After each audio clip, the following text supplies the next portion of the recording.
Ya, begitu. Dan bahkan kalau bisa nanti kita-kita yang jurnalis yang serius itu kalau bisa bersatu untuk membangkitkan kembali jurnalisme yang sesuai dengan zamannya, tetapi tidak larut dengan gaya medsos, begitu. Ya.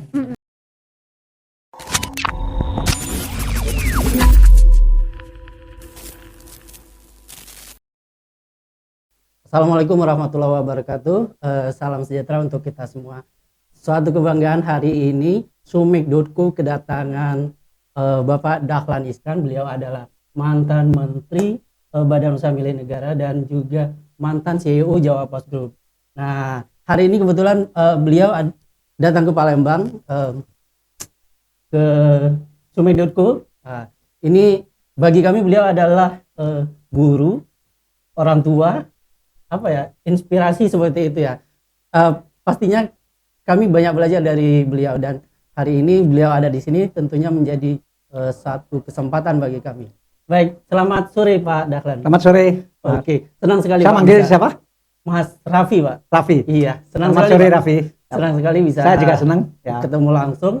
Selama ini kami cuma lihat di layar TV atau di koran dan baca tulisan Bapak nih, Pak. Makasih. Masih aktif nulis dengan This Way-nya, Pak? Ya, tentu tiap hari. Oke, setiap hari. Orang semua bisa baca dan Sumek juga memuat. Saya sering ditelepon seorang dokter di Palembang. Beliau ahli kebidanan. Dan setiap pagi WA saya mengatakan bahwa seperti kemarin pagi dia telepon WA saya, pagi ini saya nangis baca tulisan Pak Dahlan tentang istri polisi yang di New York itu. Jadi ternyata Anda diikuti oleh orang Palembang dengan sangat asiknya. Begitu Pak ya. Iya Pak, termasuk kita tentunya Pak. Ya, kita sangat bisa dibilang kalau saya itu menunggu gitu Pak. Pagi ini Pak Dahlan mau nulis apa gitu. Dan nulisnya tetap setiap habis subuh Pak ya kalau nggak salah. Menulisnya sebetulnya malam karena kan akan terbit di koran juga. Gitu. Sehingga sebelum deadline koran, tapi postingnya itu jam 4 pagi Indonesia bagian barat. Sehingga sebelum jam 4 memang belum bisa dibuka, tapi begitu jam 4 bisa dibuka dan saya lihat banyak yang berlomba pengen membuka yang pertama. Iya Pak, termasuk kita. Tulisannya selalu update seperti itu Pak. Ada gimana cara menyiasatinya gitu? Tentu saya berusaha sedapat mungkin untuk up to date, meskipun kadang-kadang juga merupakan bahan pemikiran yang tidak terlalu terikat dengan timeline, tetapi saya tentu berusaha sedapat mungkin up to date karena jurnalisme itu kan terkait dengan waktu, dengan kehangatan kan. Dalam jurnalisme kan disebut ada parameter kehangatan atau yang disebut aktual, sehingga karya jurnalistik disebut karya jurnalisme kalau dia terkait dengan masalah yang kehangatan, masalah aktual.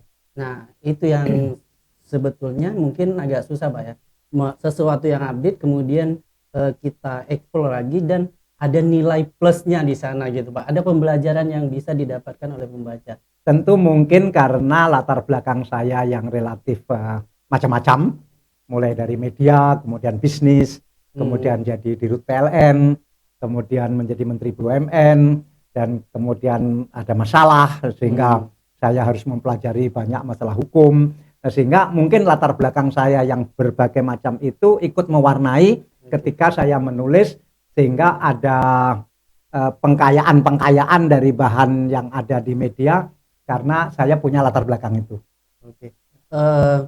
Kemarin selepas dari Jawa Post sebenarnya saya pikir Pak Dahlan akan stop gitu dari jurnalistik gitu Pak. Tapi kenyataannya muncul ide baru dan This Way-nya semakin itu naik, terkait dengan komitmen saya setelah saya operasi ganti hati 17 tahun yang lalu.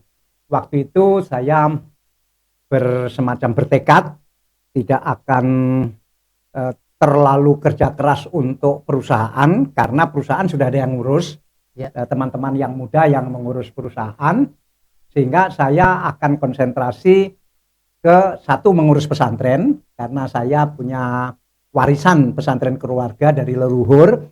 Bukan saya yang dapat warisan, tapi keluarga kami dapat warisan situ. Dulu ketika kami asik bisnis itu tidak sempat mengurus pesantren warisan itu. Nah sekarang setelah saya operasi itu, maka saya punya waktu, maka saya ikut ngurus pesantren, namanya Pesantren Sabilil Mutakin.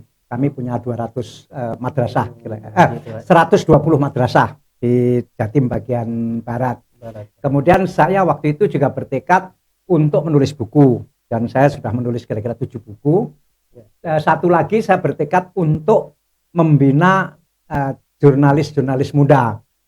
Saya pengen mengajar. Nah, menulis ini maksud saya juga bagian dari memberi contoh kepada jurnalis-jurnalis muda bahwa beginilah karya jurnalistik yang saya inginkan. Tentu tidak harus seperti saya, tetapi jangan juga karya jurnalistik, karya jurnalisme itu sembrono begitu. Itu misi saya ketika saya menulis, karena itu kan saya mencoba mempertahankan kaidah-kaidah jurnalisme, apakah itu aktual, apakah itu balance, apakah bahasanya harus lancar dan mengalir begitu.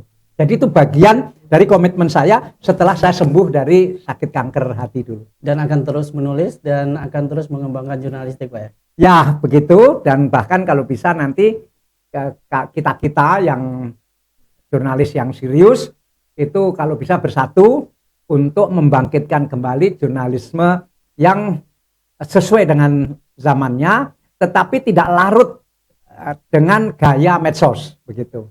Karena gaya medsos itu ada juga bagusnya, ada juga tidak bagusnya. Oke, baik Pak. Poin ini sebenarnya menarik Pak, karena sekarang sudah ada suatu perubahan yang harus kita ikuti seperti itu. Tapi mungkin juga nggak menarik karena pemirsa podcast atau pemirsa TV kan nggak mau juga diajak ngomong serius. Mau mereka kan gosip, siapa cerai, siapa pacaran, siapa dapat warisan, kan mau mereka begitu. Jadi Anda terlalu serius bertanya saya, Anda juga akan kehilangan pemirsa nanti karena pemirsa kan tidak suka yang serius-serius. Ya, gini kan, Pak. Dalam pemikiran saya gitu, kemarin ada media cetak seperti itu, kemudian ada media sosial, kemudian cetak harus berkolaborasi atau seperti apa, bertransportasi seperti apa, seperti itu. Terus terang saya tidak kompeten menjawab pertanyaan Anda ini karena saya ini generasi yang sudah tua. Sedangkan Anda dari generasi baru, seharusnya Anda yang memang menemukan jalan keluar ini. Kalau saya, sikap saya sekarang, saya ikuti saja generasi muda jurnalis ini maunya seperti apa, apakah konvergensi, apakah kombinasi, apakah bareng-bareng. Yang jelas bahwa era kompetisi sudah tidak relevan lagi, era sekarang adalah era kolaborasi, era konvergensi begitu ya. Mungkin memang koran masih akan hidup, mungkin perlu bantuan medsos atau medsos bisa lebih berhasil dengan bantuan media cetak, kemudian segala macam medsos gerakkan bersama sehingga dalam satu perusahaan ada cetaknya, ada medsosnya, ada digitalnya, ada videonya, ada podcastnya. Mungkin gabungan semua itu akan menjadi warna baru media yang akan datang. Tapi saya betul-betul tidak tahu. Anda lebih tahu. Ya. Gitu Pak. Ya. Oke, baik Pak. Sekarang ini kan sumek.co Pak. Mungkin. Tapi tadi saya dengar laporan dari anak buah bahwa Sumek.co itu mengalahkan banyak yang lain-lain. Dan tadi Anda dapat hadiah. Grup Anda dapat hadiah karena Anda telah mengalahkan banyak yang lain-lain yang awalnya dulu lebih hebat dari Anda. Sekarang Anda termasuk golongan yang hebat. Waduh. Ya. Jadi beban nih Pak? Ya, enggak, ya harus maju terus, ya harus begitu. Saya hanya ikut bangga. Toh saya nggak bisa bantu apa-apa. Oke, apakah nanti Diswi juga akan punya semacam media online seperti itu? Ya, ini kan prinsipnya saya serahkan ke teman-teman karena kami kan satu kelompok usaha bersama-sama di seluruh Indonesia. Teman-teman kemarin mengatakan bahwa sebaiknya seluruh kekuatan di sekitar Diswi ini disatukan. Karena itu kami sudah sepakat untuk membangun apa yang disebut Diswi National Network atau DNN. Nah itu nanti semua termasuk Sumeko juga berada dalam satu keluarga besar itu untuk bersama-sama kita bagaimana menggerakkan kapal besar ini menjadi kekuatan nasional yang sangat hebat. Gitu. Komposisinya seperti apa Pak kekuatan? Ya nanti tentu ada main domain itu diswe.id mungkin main domain. Yang lainnya seperti Sumeko ini tetap eksis dan tetap mengembangkan diri, tetapi berada dalam satu jaringan kekuatan bersama dengan Diswe National Network gitu. Jadi Anda semakin kuat, ya, yang lain-lain juga semakin kuat, disatukan seluruh Indonesia, mempunyai satu grup gabungan yaitu Diswe National Network atau DNN, sehingga nanti jadi kekuatan besar. Oke, ya. Seperti itu Pak ya kedepannya. Tentunya ini spirit ya, karena kita yang ada di Sumatera Selatan khususnya kan akan disatukan dengan kekuatan-kekuatan dari daerah-daerah lain seluruh Indonesia gitu Pak ya. Ya mungkin istilahnya tidak disatukan, istilahnya mungkin difederasikan begitu. Gitu, jadi kayak Amerika itu kan negara-negara bagian eksis, punya hukum sendiri, punya aturan sendiri, tetapi menjadi satu ke Amerika Serikat menjadi negara yang kuat sekali, tetapi negara-negara bagiannya kan tetap sangat kuat, mengelola dirinya sendiri, punya hukum sendiri, tanpa bertabrakan dengan hukum federal, sehingga membuat seluruh Amerika menjadi kuat. Bukan Amerika, bedanya di Amerika itu kuat, seluruh Amerika kuat. Jadi bukan hanya di satu tempat yang kuat, begitu. Gitu Pak. Ya. Oke, baik. Mungkin terakhir nih Pak, ya, kita dari Sumek.co mungkin bisa mendapatkan motivasi atau penyemangat yang lebih dari Pak Dahlan. Saya tidak bisa memberi semangat Anda karena saya sudah tua, pertama. Kedua, saya lihat Anda semangatnya sudah hebat sekali. Udah, Anda terus saja bergerak seperti ini. Iya, apalagi begitu. Apalagi barusan dapat hadiah sebagai prestasi Anda yang hebat sekali. Dan tentu Anda punya keinginan prestasi itu tidak boleh direbut oleh orang lain. Siap, Pak. Tapi orang lain pasti akan merebut. Begitu. Iya, benar Pak. Makasih ya. Baik. Makasih. Ini kedatangan ke Palembang yang keberapa Pak? Mungkin saya sudah 5 tahun ya nggak ke Palembang ya, atau 3 tahun begitu. Pokoknya sebelum COVID yang terakhir. Tapi kali ini tadi saya jalan darat dari Lampung, dari Bakahuni, Lampung lewat tol, dan ternyata ya nyaman. Artinya sekarang bisa ke Palembang dengan sangat cepat, dengan sangat nyaman. Meskipun tadi di akhir ujung tol di dekat loket Keramasan. Itu harus macet selama hampir setengah jam karena ternyata pintu tolnya itu komputernya itu macet. Sehingga kita tanya tadi, kenapa ini begitu macet total? Ya Pak, ini konslet tadi katanya gitu, sehingga loket pembayarannya itu tidak bisa menerima sehingga hanya ada satu loket. Tapi tadi rasanya segera teratasi. Ini yang pertama dengan jalan darat Pak ya? Ya. Jadi ada euforia baru seperti itu Pak ya? Ya, saya bangga sekali bahwa pemerintah sekarang mampu mewujudkan jalan darat itu. Seperti Anda tahu, saya dulu kan juga sudah merencanakan itu, tetapi kan nggak terwujud, dan sekarang terwujud. Kalau Surabaya Jakarta saya sudah sering sekali. Iya. Ya. Nah kalau gitu Pak, kita mau tahu nih Pak, gimana rasanya jalan di tol Palembang, kemudian tol yang di Jawa seperti itu Pak? Di tol Jawa itu kan juga beberapa segmentasi. Saya lihat dari Bakauheni ke Lampung tadi malam itu banyak sekali perbaikan, sehingga praktis sepanjang jalan itu ada perbaikan sehingga tidak terlalu lancar. Tetapi dari Lampung ke Palembang tadi saya lihat perbaikannya ada sekitar di 20 tempat, sehingga tidak terlalu mengganggu, kecuali tadi ketika mau masuk Keramasan tadi terjadi kemacetan. Memang ada beberapa ruas jalan yang kurang nyaman, bergelombang, terutama di kilometer berapa tadi yang setelah yang di perbatasan itu, dekat perbatasan, yaitu ketika ada jembatan Mejusi ya, antara Mejusi Lampung dan Mesuji itu.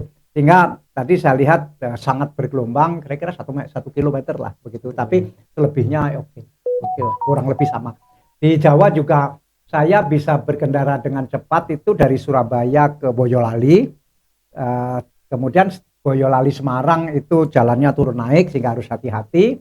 Nah, dari Semarang ke Cirebon itu mirip apa yang terjadi antara Palembang. Lampung dan Palembang. Palembang. Nah, Oke Pak, kan sudah dari awal dari dulu gitu seperti itu bahwa jalan tol itu ingin meningkatkan perekonomian, mobilitas barang dan orang dari antar daerah seperti itu.